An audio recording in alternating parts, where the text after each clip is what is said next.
Hi, I'm Greg from Second Thoughts East Yorkshire. Hope you're still well. One of the shortest words in the English language can be the hardest word to say. What is that word? Well, it's the word no. Why is it so difficult for many of us to say no? Well, there are a few reasons. Firstly, most of us want to be liked. So being accommodating to others by agreeing to their request may make you feel like that you're being friendly, that you're being supportive and generally a nice person. The reverse of that is that saying no can feel like perhaps you're being confrontational, maybe argumentative, subversive, or even possibly disloyal if it's refusing a partner, family member, or a close friend. Finally, it may be that it's so hard to say no simply because you've got into the habit of always saying yes. Now, the downside to never being able to say no is that you can end up doing things that you really resent doing, that you dislike doing.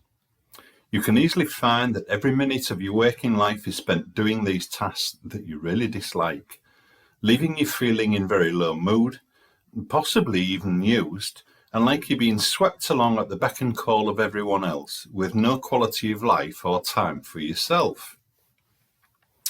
Sometimes not being able to say no results in being in a situation that you're unable to face and you can't go through with it. So you may find yourself making up excuses for not doing whatever the other person's asked, or perhaps not going along to an event, for an example. And this could be things like feigning an illness, or making up some other spurious reason for not doing what you agreed to do. The problem then is, of course, that your reliability is put into doubt, and people will doubt whether you'll ever turn up when you said that you'll turn up, or that you'll do what you said you'd do and deliver on a promise. That in itself can equally cause low mood, and it can ramp up your anxiety levels, also adding guilt to the feelings that you may have too. It can sometimes feel like you're damned if you do, damned if you don't. Saying no too strongly can come across as being aggressive. No. But saying no too weakly can seem passive. No. See what I mean? There's a big difference. The answer then is to find a way of saying no that doesn't offend, but is strong enough to show what you mean.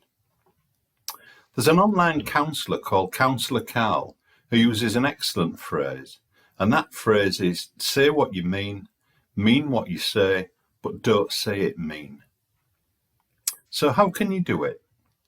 Well, obviously a change of approach is needed, and change is never ever easy.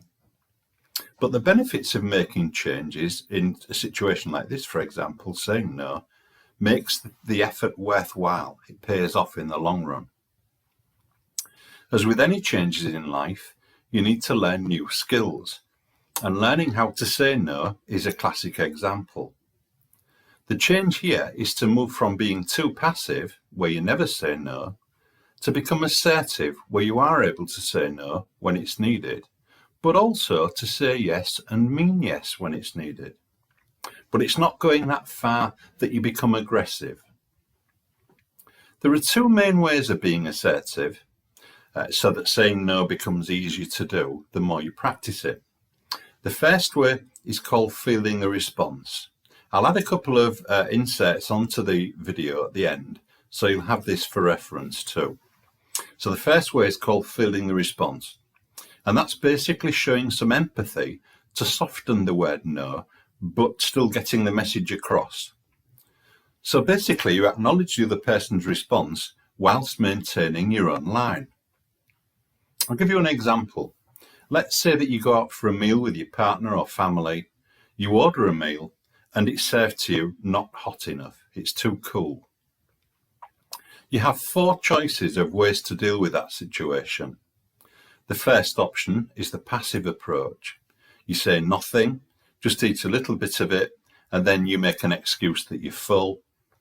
But the trouble is, by being so passive, you probably beat yourself up for hours, days, or even weeks afterwards for not having said anything. You may feel bad for wasting your money. It could be that you saved up for this event for some time. You may well make yourself feel sad too in the process. The second option is that you can make a fuss, really raising your voice and shouting, the aggressive approach. That could get you into a serious confrontation. Your partner or family may well be embarrassed, and you may all be asked to leave, or even have your meal taken away to be heated up, under pressure, under duress. And goodness knows what the chef or the waiter may do to it if they feel that they've been threatened. It's a risk. The third option is the passive-aggressive approach. It's being sarcastic, perhaps clicking your fingers for the waiter to come along, or clapping to get the waiter's attention, and then being acerbic with your remarks. What do you call this filth?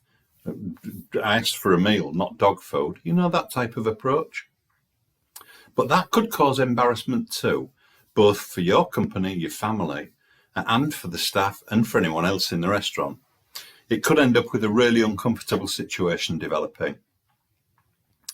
The fourth way is to be assertive, and it's using feeling the response.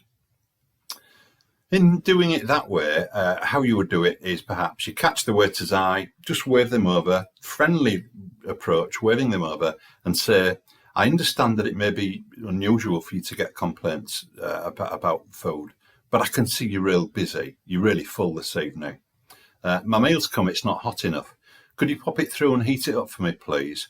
I appreciate that you run off your feet, so thanks a lot. And then smile. By doing it this way, you've shown some respect for the waiter, who may well be very busy and having had to deal with possibly aggressive customers earlier, or all week, or all year. But it's also demonstrated some insight into how the issue may well have arisen. Your partner or family won't feel embarrassed, and you'll have received the attention to the matter that's needed. So that situation that I've just given you as an example isn't particularly saying no, but that's the approach. It's showing some insight into the situation first. So it may well be, for example, that your boss has asked you to work late, and you're unable to because you've invited your family around for a meal. So rather than just saying, no, I'm not doing it, or no, I'd rather not, if that's okay, you can say, I can see we're really busy. I'm sorry I can't work late tonight because we've family coming round, but I could stay behind tomorrow if that would help. So you're sandwiching the no in the middle, but you're still getting the message across. You're not being too bolshy. You're not being too passive. Now, the second way of being assertive to get your message across successfully, in this case saying no, but not aggressively, is to use a method called the broken record technique. I don't know if any of you still play records, but when a record has a scratch on it, you keep repeating the same word again, word again, word again. I'm just being facetious, but you know what I mean. You get the grasp of it. And it's a technique that you can use when you're clear about what you want to say and you want this to be known. And it can help you to avoid getting angry or irritated. It can help in situations of conflict, and particularly when others are not listening to your expressed feelings and opinions because they're too busy getting their point of view across. It can also be useful when you're asking questions for clarification, correcting people, or when someone's trying to manipulate you. It's a good way of dealing with red herrings too, which are attempts to steer you away from your point, maybe guilt trip you, or be openly aggressive. So how does it work? Well, you speak as if you were a record with a scratch that's cracked, perhaps, and keep repeating the same word over and over again. In this case, no. You need to be persistent and stick to the point, ignoring any side issues that may crop up. Use a calm and repetitive voice. Eventually you will be heard, as it's very uncomfortable to listen to a broken record for too long.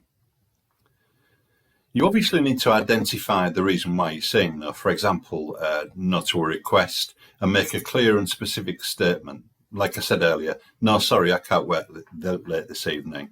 Or, no, I don't want another drink, thank you. Repeat the statement without getting sidetracked, because the other person may well be quite adept at leading you up the garden path, changing the subject, and before you know where you are, you've agreed to doing something that you wanted to say no to. If they do try and sidetrack you, if there is a side issue raised, You can say something like, I'm happy to talk about that as soon as we've sorted this. And if you do say that you'll talk about the side issue, it's important that you do so, but stick to your guns saying no. I hope you found this video helpful. What do you mean no? Sorry, just my stupid sense of humour again. But I hope you have found it useful, because believe me, once anxiety starts to be ramped up, once your anxiety levels increase, it can be a really difficult word to say, a really difficult thing to do, and then you can end up resenting yourself for not standing your ground, as it were. Please let me have any comments that you may have, and keep suggestions coming in for subjects to cover in future videos. I'll be back soon with some more, but in the meantime, take care, stay safe, be kind to each other, and good mental health. Bye for now.